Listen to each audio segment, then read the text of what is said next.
Welcome back, everybody. So today I'm going to do my review of Covert Instruments Ergo Turner top of the keyway tension tools. And if anybody doesn't know what these numbers mean, because if you're from Europe, no, they're not millimeters, they're in inches. So let's go through the math. 0.0250, 0.0320, 0.0400, and finally 0.0500 inch. So let's talk about what this design is and what it's not. We have the classic teeth, which is supposedly designed to resist slipping. Some people complain that these teeth booger up the brass, and I guess enough people cried and said, we don't like it. It's chewing up the brass, and I'm a lock sporter, and I don't want my locks boogered up. And I get it. So perhaps that was a win-win for the manufacturers, because some manufacturers are now making them without teeth. And I suppose that's cheaper to do.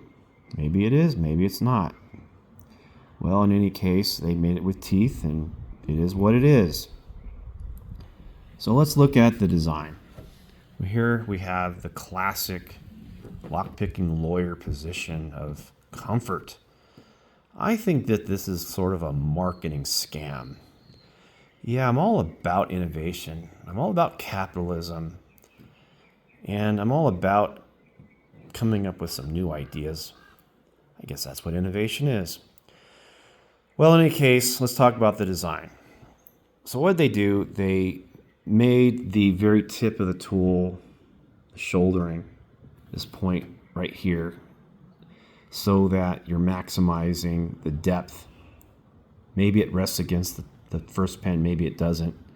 And I'm sure that's all been well thought out. And they make this length just right in height so that ultimately it surfaces against the lock body. Very well thought out. I mean, great job, engineers at Covert Instruments, but you don't need to be an engineer to do that.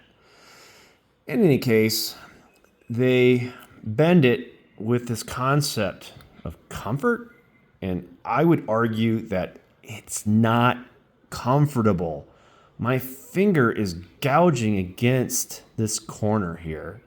I got man hands, there's no question. I've got good sized hands.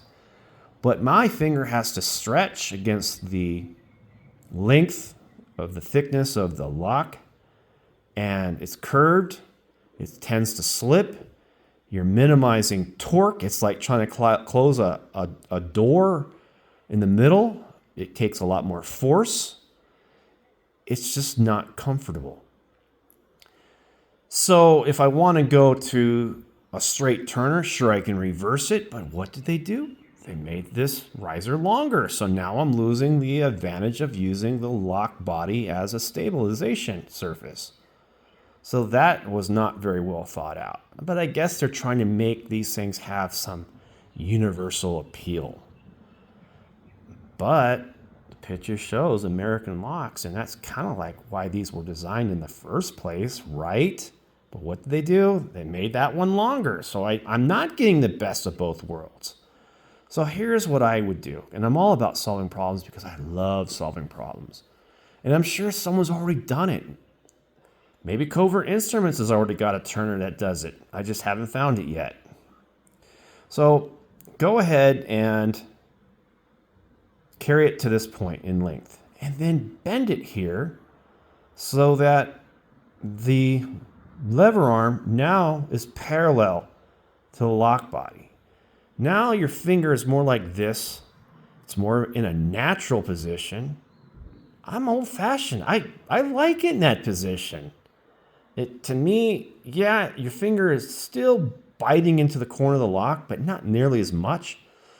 And now that it's fully extended, you're maximizing torque because it's further away from the center of the core.